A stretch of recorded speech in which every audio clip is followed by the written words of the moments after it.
uvuze sente n'uwahi ari he ariko ni gitanga banguza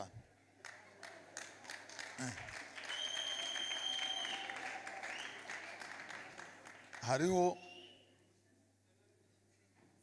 wa mukobwa wabusohoka ari he urya muremure ari bankuza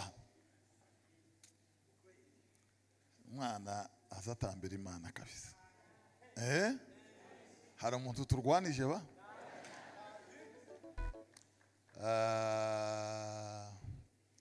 madame Mukamyera ngaba yagiye nawe twari tugiye kumwongeraho none rero nimwe ngaho mwongera abandi batatu iminota nk'ibiri kwa kundi waruvugije sente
kuba shimira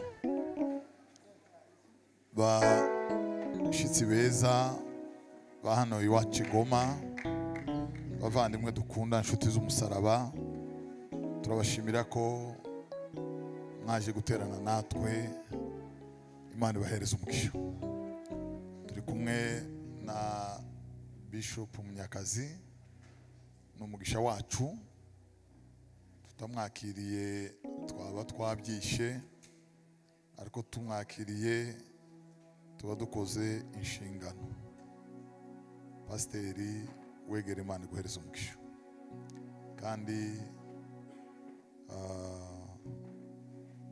mu gihe cyose araha yarirubuye ko abaye umunyetorero Imana iguhereza umugisha korali ya Methodiste bavandimwe beza bakunzi b'umusaraba wa Kristo Imana ibahereza umugisha Imana bagasanire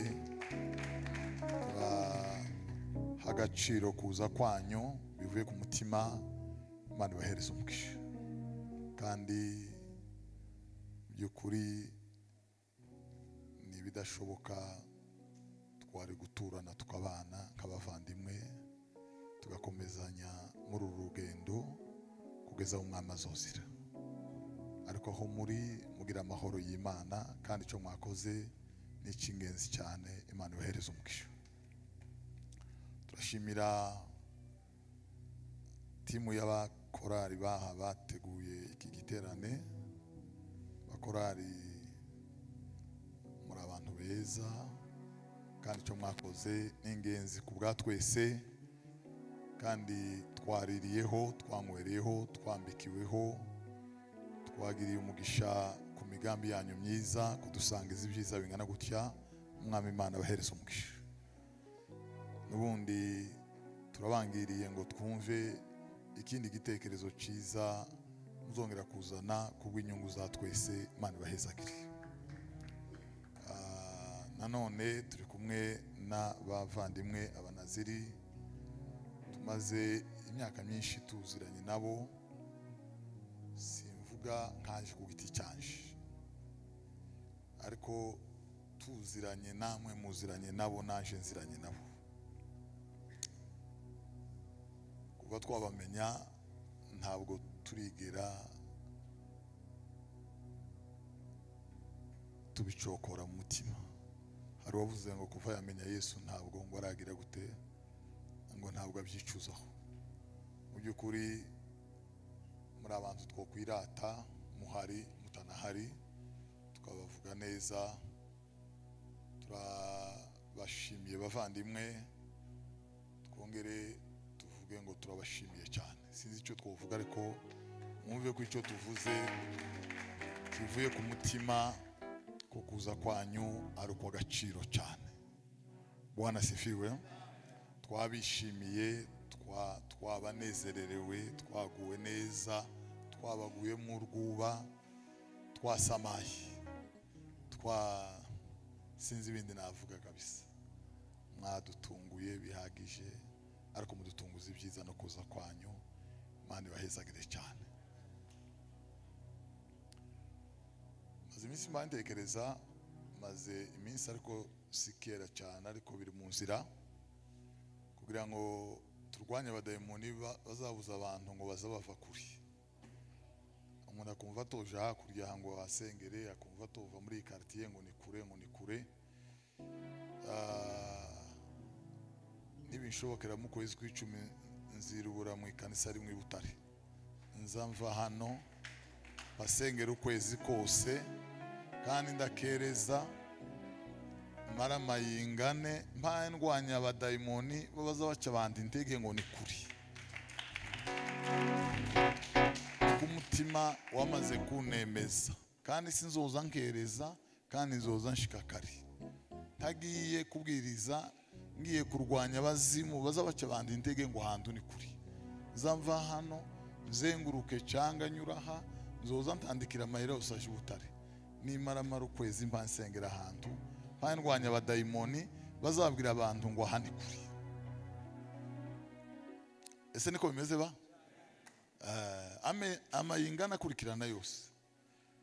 Nzombange nasenga ngo Mana uca abazimu muri aka karere baza barwanya abantu ngo aha ni kure ntibojayo. Suko nzarugaro no kubakandagira mu izina rya Yesu.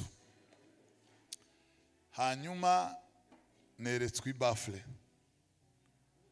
Ibafle ya base nini cyane. Naeretswe iteretse ahangaha. Bene ryizozi kundura tukumva no kwarashegasheka. Kugira ngo nanone dusirimbe abazotugaya batugaye, abazodushima badushime. None kuntu nayeretswe ndakubwira Stefano, abanza verifie niba iyo fishi yavuye ku Mana. Siko bimeze? Abanza verifie niba nderetswe amafuti.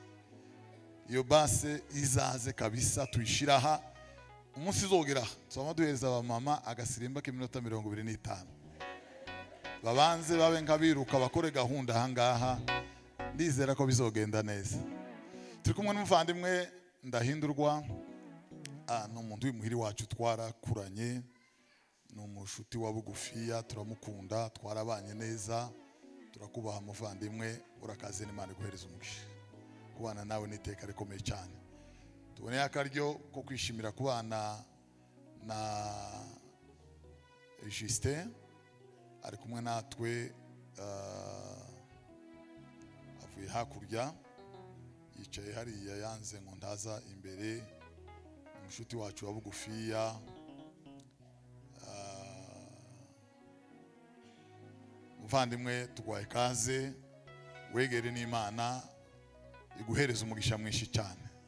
Bantu baguge neza rero. Ejo y'amasengesho arakomeje, kandi baza bavuga ngo heri mwisho kuliko mwanzo. Siko baza bavuga ba, ubwo birasiguye ngo selire ya Kabutembo izokora gasha tutari bwabone n'amaso. Izokora kandu hano na leta zimenye ko Kabutembo yasengeye hano. Aka karere kazomenya amakuru. Dukeneye kumva abana bamwe babarira hariya, abandi bari hariya, banyina bagiye mu mwuka. Dukeneye kubona Kabutembo isenga hano guhera ejo n'akazi rimwe twaza tugera hano tukumva amasengesho nka kurya kw'inzuki tukaza duhungura gutya ibitangaza byabaye. Ese niko bimeze ba? Niko bimeze? Muratangira none turifuza kubona bakora kantu gasha aya maso yacu atarabona, aya matwi yacu atarumva, turagategereje mu masengesho yanyu. Imana ibahereze umugisha.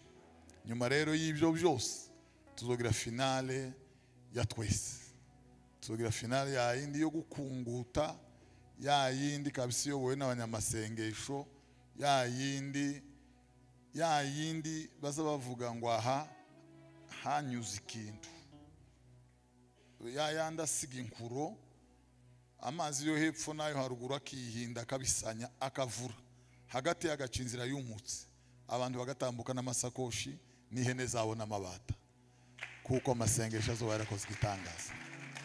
Ibyo byose bizaba aha mu masengesho yo gukunguta bwa nyuma dusezerera abazimu na Satani. Siko bimeze ba? Ndayeme natere haleluya zirindwi.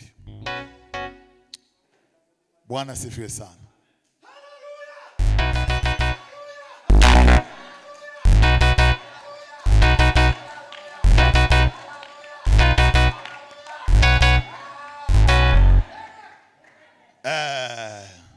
Ubukwe bw'iyo nzo butaha kabisa.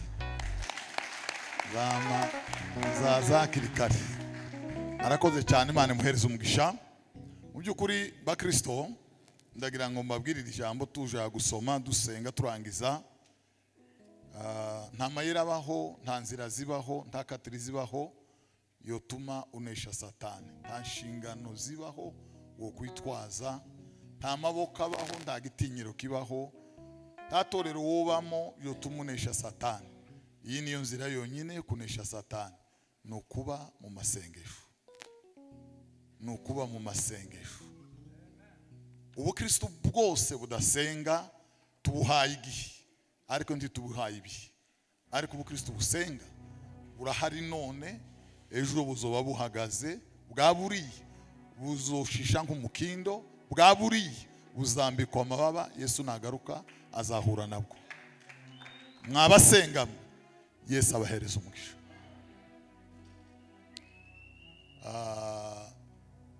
Shanga w'abatoto tumuhaye pole cyane, babuze umuntu mu by'ukuri, birababaje. Uriya mwana yari umwana mwiza w'ishaka, agazangerayo kanitaho kabisa, nazanje muri quartier tukajana, twari dufite igititi turi nk'abangahe nawe arimo, ariko kandi nibisanzwe. Abo dukunda ntituzahorana muri iyi si, kandi ibyo dukunda ntabwo tuzabitunga iteka, hazajyanyuramo n'ibitubabaza. Mwihangane cyane. Reka rero dusome ijambo maze tuganira akanya gatoya, tuze kureka abantu batahe bajane n'Imana, kandi dushimire ka butembo kuri butangire none, kandi Imana ikazakora ibintu bisha. Turasoma muri Yakobo igice cya 4 umurongo wa 14, kandi ntabwo turi batinze n'akanya gatoya cyane.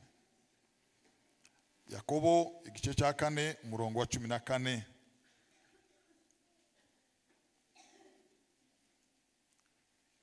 Nyamara mutazi ibizabejo, mbese ubugingo bwanyu niki? Muri igihu kiboneka umwanya muto, kigaherako kigatamuruka. Nyamara mutazi ibizabejo, mbese ubugingo bwanyu niki? Muri igihu kiboneka umwanya muto, kigatamuruka.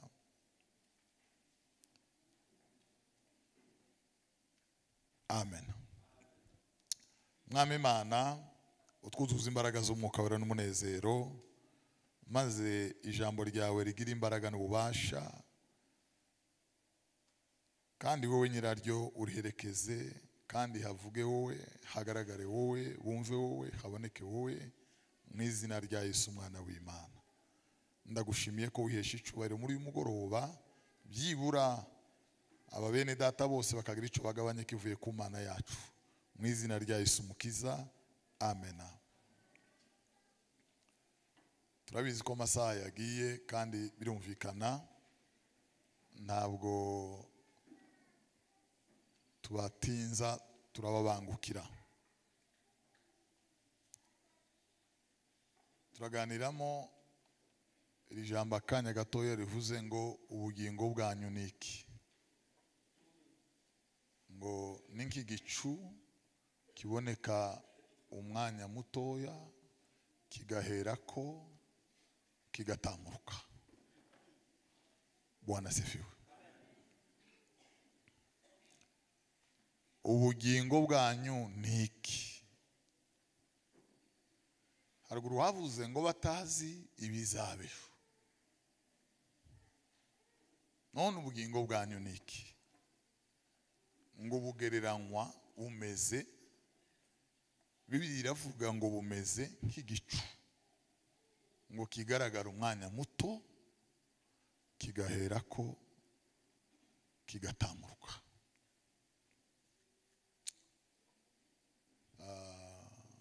Nutubazo nka tungahe gira turangize.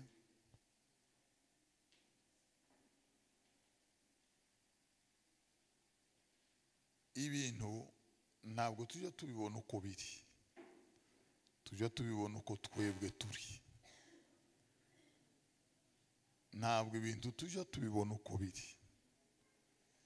Ni nayo mpamvu uzubona twahoreye, turayoba, turaruha, duhinduka za ntama zitagira umwungeri, ndetse bamwe baba za zindi zatatanye zikwira imishwaro. Kubera iki? Ntituza tubona ibintu uko biri, tuza tubibona uko turi cyangwa uko dushaka. Ni nacyo gituma tutari abakristo uko buri, turi abakristo uko tubyumva, turi abakristo uko tubishaka.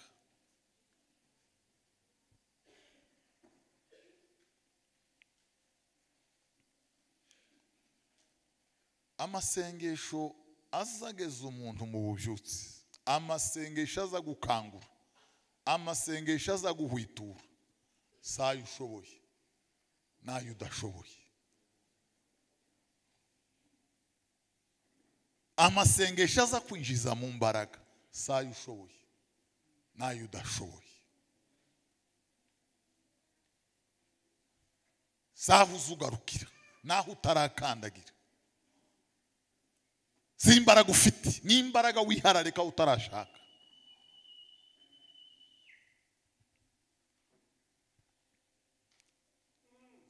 Nigeze mbabwira hano ko Imana itagoye kuboneka. Nicyo kintu kiza ciyanda. Kwiyanda murabyumva? Ni nko kwidecentraliza. Nicyo kintu ciyoroheje. Nicyo kintu kiri valable. Nicyo kintu kiri patikanable.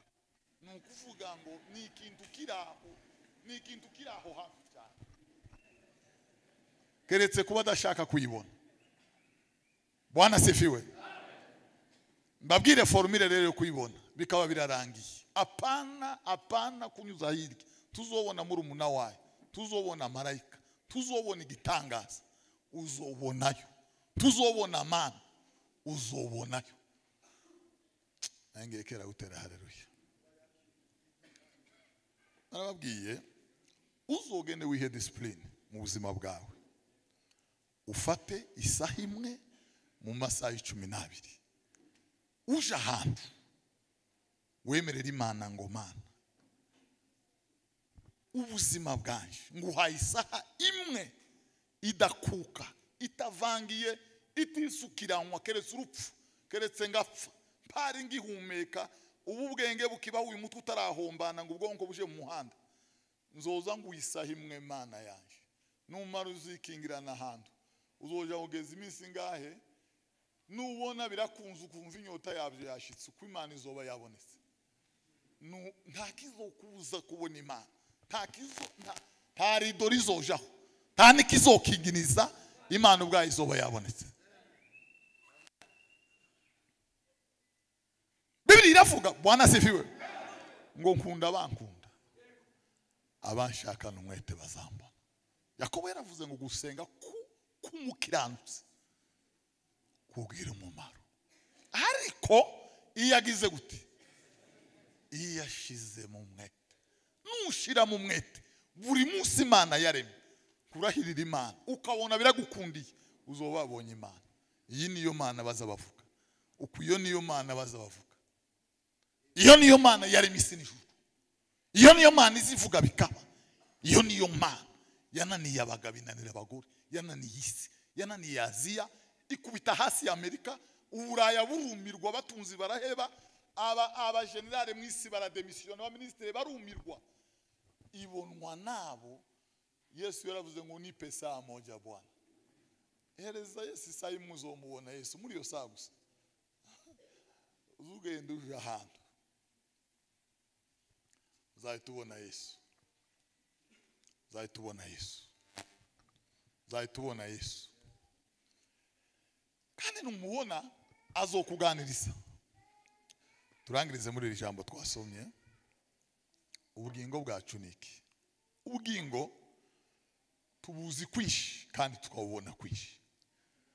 Ubuzima ari abantu batekereza ko ari nk'urwego abantu burira bamanuka, abandi bagatekereza ko ubuzima ari ukubona buca bukira, abandi bagatekereza ko ubuzima ari uguteranya ibyiza n'ibibi, abandi bagatekereza ko ubuzima ari uguhora mu birori umuntu yishima akarya utwiwa gihari, abandi bagatekereza byinshi cyane.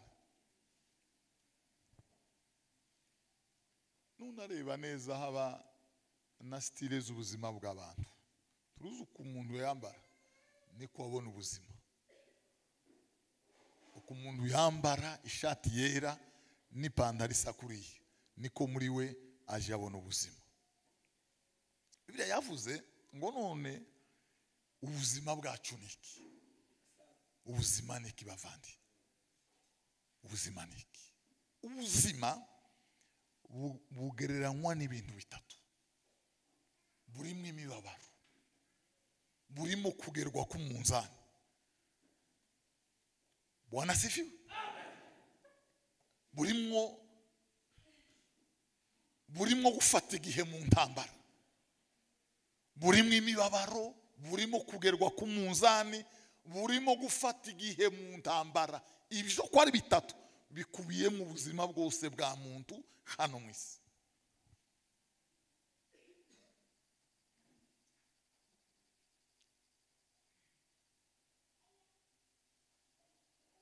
Ubuzima turangiza n'intizo ntibuzahoraho, ubuzima buzotambuka. Bibiliya yavuze ngo ni nk'igicu kigaragara umwanya muto kigatambuka. Ni nk'igicu kigaragara umwanya muto. N'intizo bavandi, n'intizo.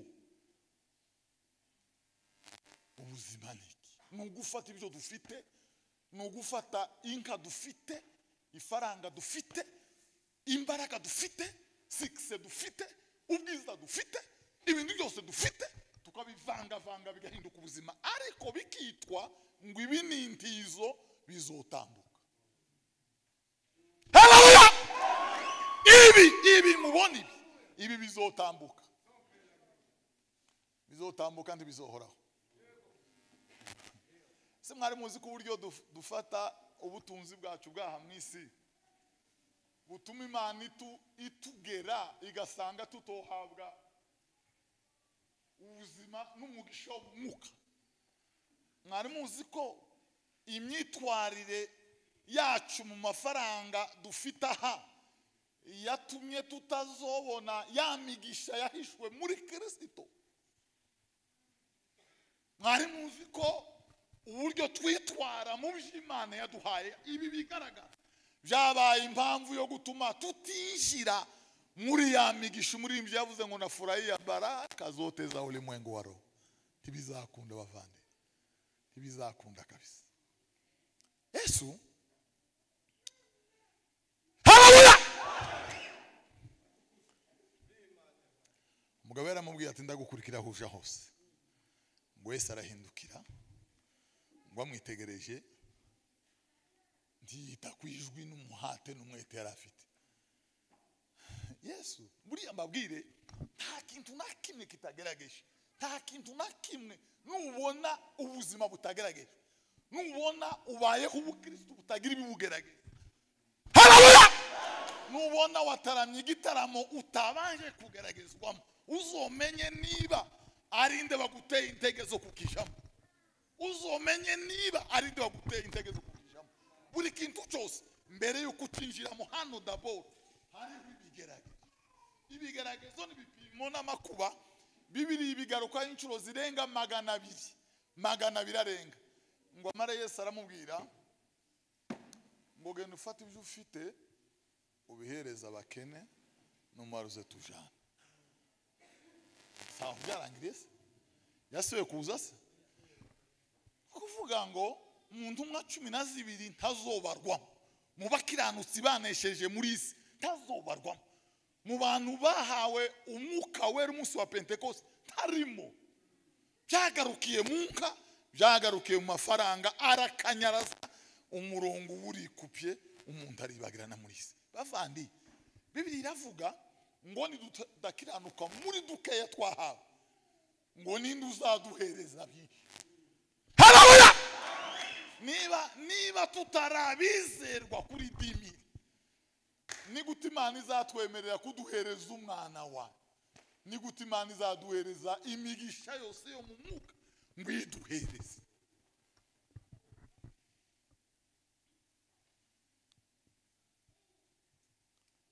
Ese turi kumwe?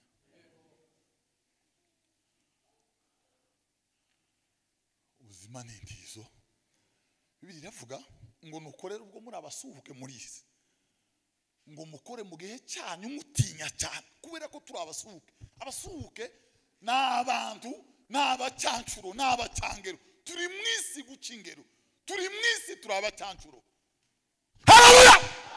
Ubuzima dufite ni ubuzima bwo gusahuranwa. Bibiliya nicyo gituma ivuga, Bwana sifiwe, ngo turabo yaremye turemeye imirimo myiza muri Kristo Yesu. Ni imirimo myiza gusa ariko nabwo dusahuranwa. Salomo aravuga ngo umurimo wose werekeje amaboko ngo uje ukorana umwete, kuzimu uzaja nta mirimo izabayo. Haleluya! Nta n'imigambi izabayo, ibintu byose ni hano. Ubuzima, izi mbaraga n'ubuzima, izi mbaraga Bibiliya yavuze ngo ubugingo bwanyu, ubuzima bwanyu niki bavandi, niki ko bugereranywa n'igihe, ko bugereranywa n'igicu. Yesu ngo yatobye kondo asiga umuntu mu maso, ngo arambwira naje muri Siloamu. Wa muntu ngo akigenda Yesu aravuga ngo nkwiriye gukora imirimo y'uwantumye hakiri kare, dore ngo bugiye kwira, ngo nigihe umuntu atakibashije gukora. Haleluya! Niba hari abantu boregreta nuko batagishoboye kuregreta, niba hari abantu boregreta ko batataramye cyane, n'abasore barambitse hari haruguru muri uriya muhano uri inyuma y'amaso, nibo bonyine muri isi bapfanya agahinda n'intimba kandi batagishoboye kuzikuraho. Uwo bahereza kanya botarama, isi kamenya ko bataramye, botarama. Ese niko bimeze? Siko bimeze? Uwo bagarura kanya bovogera lake kifu, boyivogera bakaje gutarama Bukavu, tibo kwita kwitike boyizunguruka yuko yakabaye. Ariko iyo migambi yose yararanga, iyo migambi yose yararangi, barahantu ho gucecekerwa, bari muri sanse iniki. Twebwe dufite ubu buzima dufite niki? Haleluya! Ubu buzima dufite niki bugereranywa n'itara. Haleluya! Byose n'ibintu duhawe ni kwa muda, haya yote ni kwa muda, nakantu gato twari duhawe ngo tuze guhimbaza umukiza.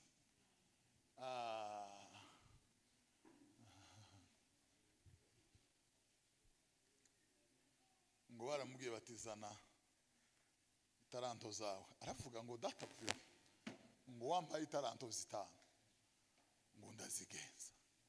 Mana ya mwishu wampishuriye umwana wa haleluya, wampishuriye imibabaro ye nsogongera Pasaka n'imirabunguri. Si amakuru nabwiwe, nayishuriye urugo rupfu rwe ndarusogongera mpfana nawe mpambanwa nawe.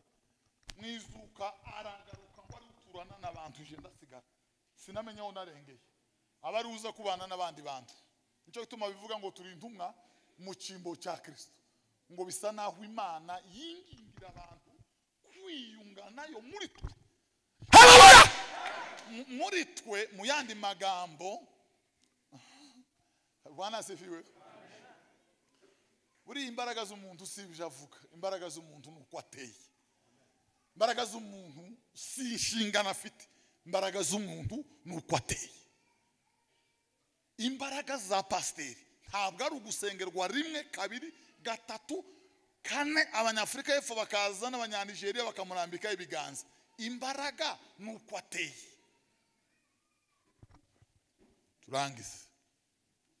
Bwana asifiwe.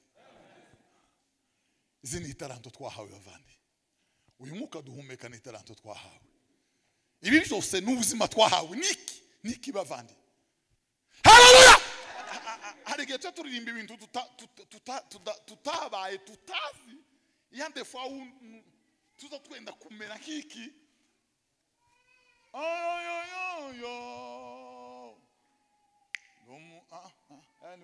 Nabonye uwo kera yarambiriye ibyo ntunze nanjye ubwanje n'iby'uwo mucunguzi.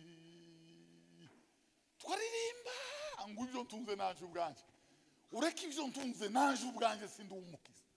Haleluya! Ubwanje sindi umukiza, naho ibyo ntunze byo abizi bavandi. Mose yabwiye Farawo ngo Imana yahaye amahirwe urugendo rwacu tubise ubu nibwo bwanyu. Farawo ngo abonye ko bamashije aramubwira ngo nimuhaguruke mwebwe abakuze na mujabwe muje gutambira Imana yanyu, ariko ngo musige inka zanyu. Yaramubwiye ngo ntituzuki ico Uwiteka azatwaka nitugera hakurya, ngo kubera iyo mpamvu ngo tuzogenda bakuze n'abagore bacu n'abana bacu n'inka zacu, ngo haba ngo n'inkaranobe. Haleluya! Habe ngo n'inzara z'inka zacu, ngo tuzobijana byose uko byakabaye, tuzogenda twese uko twakabaye. Muza mwumva twaragiye twese uko twakabaye. Oya y'abantu ndaho bagiye. Ubugingo bwanyu niki buzotamuruka bavandi. Abasore beza bitondaga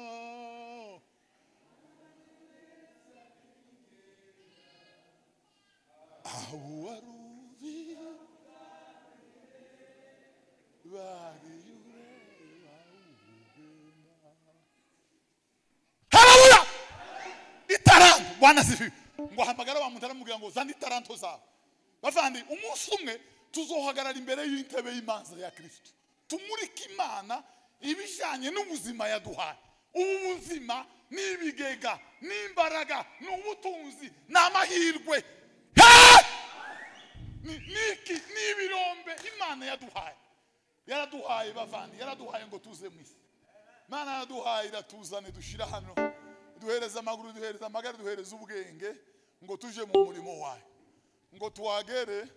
Turagononwa. Bibiri iravuga ngo avumwe umuntu ukora umurimo w'Imana agononwa, na alaniwe mtu afanyaye kazi ya Mungu kwa uregevu. Ya Karabu yaravuze ngo jewe n'inzu yanje ngo tuzakorera Uwiteka. Jewe n'inzu yanje tuzakorera Uwiteka. Kare wewe nani? Yosuwa. Jewe n'inzu yanje tuzakorera Uwiteka. Bavandimwe, ubuzima ni taranto twahawe, twaje kugenza no mwisi. Muze mwibuka ko tuzobarana n'uwayiduhaye. Izi mbaraga, ibi bihe dupfusha tudasenga, ibi bihe dupfusha tudasoma ijambo ry'Imana, ibi bihe dupfusha turi mu rugambo dusebanya, muze mumenya ko ari itaranto twahawe na data. Tuzotanga raporo imbere y'amaso y'Imana. Tuzotanga raporo.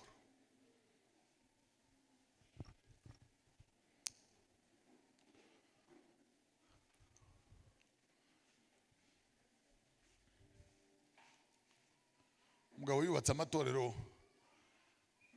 140 ari umumisiyoneri. Ubuzima bwiwe yabuhariye Imana.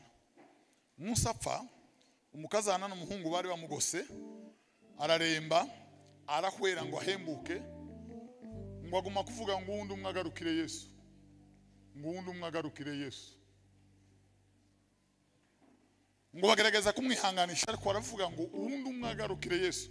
Iryo jambo ngo yarisubiyemo inshuro zirenga 100, akuka kanyuma kararuka arapfa.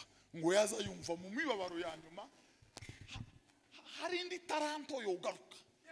Yaza yumva, haleluya, yaza yumva hari akandi kantu kogaruka no muri umusego naha mu misonga naha hagati y'ubuzima. Hari undi umwe wogarukira Yesu, hari undi umwe wogarukira Yesu, hari undi umwe wogarukira Yesu. Ngo amagara w'itaranto 6 atizana hano, ngo aramubwira ngo databuja wampaye itaranto 6, ngo nazigenzuye mu izindi 5, ngo 5 zawe za mbere nisi, izindi 5 za nyuma nisi. Bavandi mu biganza byawe nikufite. Mu buzima Imana yaguhaye nikufite, nikuzira. Harabuza barimba ngo imbere yantebe zohagararayo, zoba njanye iminyago nishikirize Yesu. Nikuzojana bavandi. Ninda aha ninde wanyasa muri isi. Isi uzi abadayimoni barimo gupapura abantu. Barimo baracunga ibyangirire n'abanyamuko. Ninde uzirata imbere y'amaso y'Imana. Bere ayantebe zohagararayo, zobanjanye iminyago. Twebwe turabavuga butumwa binda, turabasenzi binda, turabaririmbyi binda. Paulo yaravuze ngo abona babwiye kenshi n'ubu ngo ndababwira ndira. Ngo biratana biteye isoni byabo. Wowe ngo na Imana yabo ninda, ngo nabanzi b'umusaraba wa Kristo. Kubera kwanga umusaraba nicyo gituma dusigaye tuvuga ngo duhembwe, tugasenga ngo duhembwe, tukabapa bikeya ngo zakwegurira byinshi. Ngo aramubwira mwinjira mu munezero wa shobuja, ngo uraga ubwami bwagutunganirijwe, ngo uhereye ku kuremwa kw'isi. Ngo aragenda arinjira.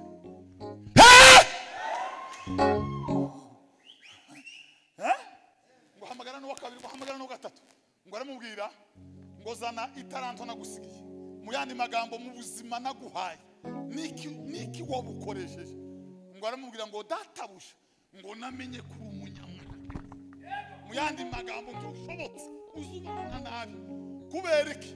Uzushakira utabitse, ugakenera ngo usarura utabibye. Ngo aramubwira ngo wamugaraga umubi we. Ngo aramubwira ngo itaranto yanje iyo uza kwihereza abagenzi bawe, ngo nari gusanga barayigenzuye mwindi. Umwanya wari ufite iyo bawuhereza buyoya, aba yararaye asenga bugaca. Imbaraga wari ufite iyo bazihereza Etienne, aba yarikoreye izi ntebe zose uko zakabaye, abarazirengeje zose agakoropira ikanisa akariziringa.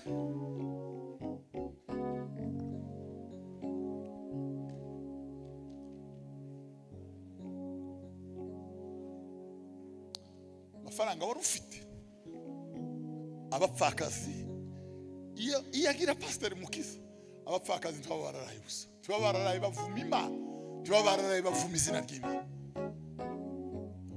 Ngo aramubwira ngo mva imbere wakivumewe, mva imbere.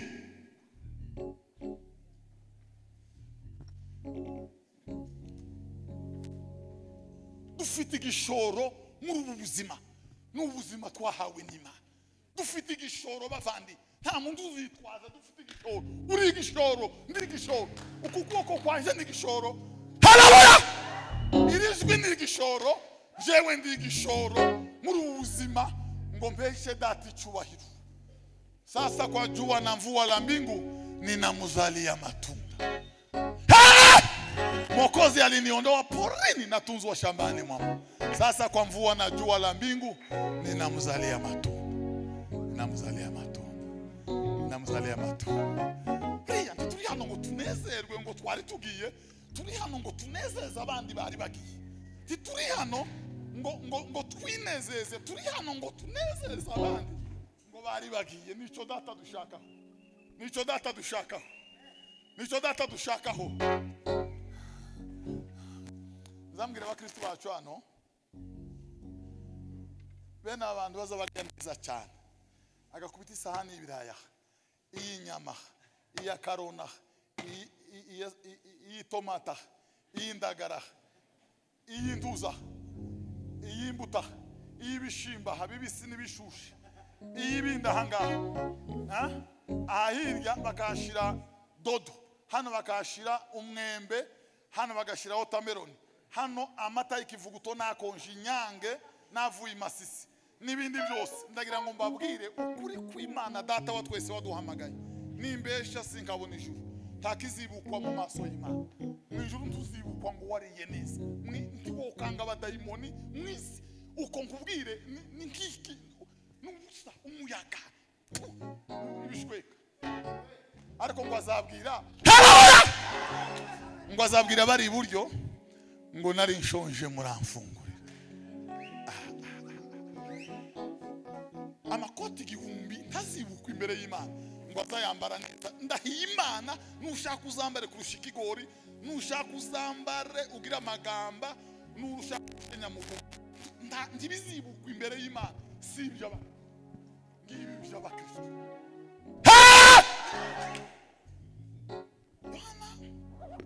Yana ngabwira abigishwa tugutaramara ko nimugukeka ikintu ko mugiye mugira amashata abiri nimuhindukire buri muntu ahe mugenzi wiwe. Kuyibura ko kutazatubera ikirego, kuyibura ko kutazatubera umutego. Nimutanga amashati musigarane mwimwe duheze date cyubahiro. Bavandi agatsima gatoya wahaye mugenzi wawe kazibukwa imbere y'amaso y'Imana. Siko bimeze kurya emilio ikaguhoteramo ni nk'ukukwiki ni nk'ubuzima bw'inka yorisha itorisha ntizibukwa ku munsi w'imperuka. N'ubuzima butafite icyo buvuze. Ariko turi igishoro bavandi, turi igishoro. Aya mafi yanje ni igishoro n'ubuzima. Ubu n'ubuzima Imana impaye.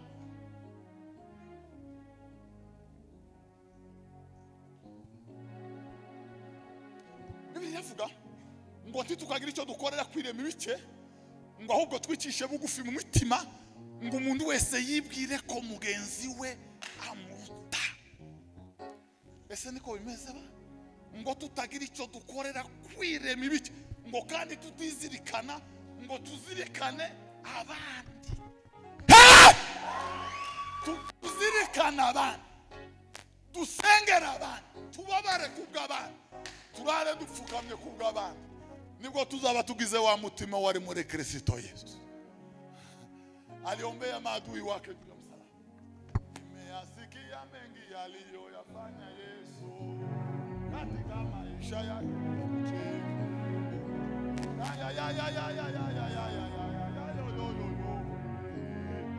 Nafurahi kwa kuwa Yesu Kristo yeye yule leo.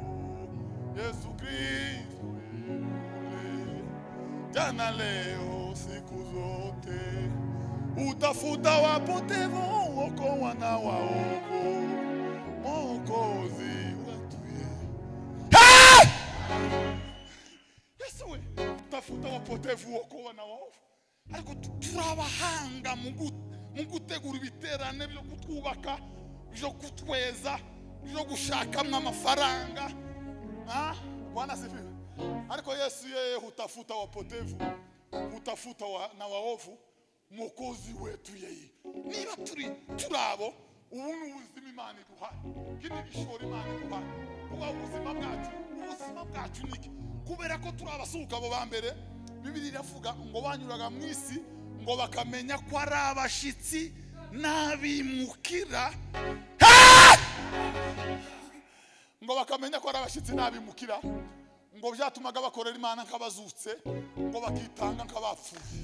Nukuvuga ngo bari baravuye inyuma bazi ko nakanya gatoye bagatambuka. Bavandi nakanya gatoye tukambura umubiri tukazasanga Yesu, ariko imbere ya ntebe tuzohagararayo. Ubuzima bwacu niki bavandi, ubuzima bwacu niki? Taranto twahawe, taranto wahawe n'ubuzima bwa taranto wahawe. Je wewe ndugu unaitumia je talanta yako uliyopewa na Mungu? Bali na vipawa ni talanta, kazi na maisha ni talanta, tuvitumie kwa kazi ya Mungu wetu.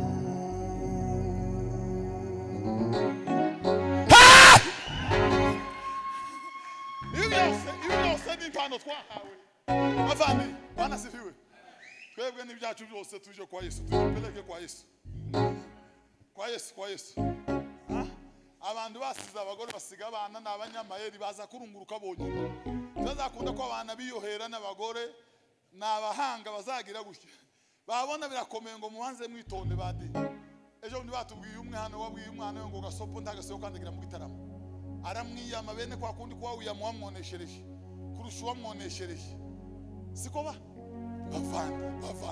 Bavandi. Ubuzima nagahe gatoya duhawe. Significurti. Nagahe gatoya duhawe. Tugakora ibyo data ashaka. Umunsi umwe tuzohagarara imbere ya ntebe tuzoja gusobanura uko twabigenje. Wari warahawe ijwi niki ryakoze, wari warahawe imbaraga haba n'amaguru niki byakoze, wari warahawe haba niki byakoze. Reka dusaba abantu bafi hasigara dusenge.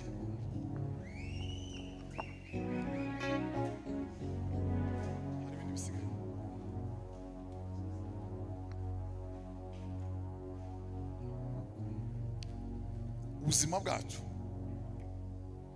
ngo ni nk'igihu kibone ku mwanya muto kigatambuka. Aha turi hari abandi natwe tuzigendera. Iyi pastorale turimo none hari abandi ibinyejana n'ibinyejana, vizazi hata vizazi, generation et de generation babaye bapasteri baritambukiye. Hari abandi baririmbyi baje baratambuka.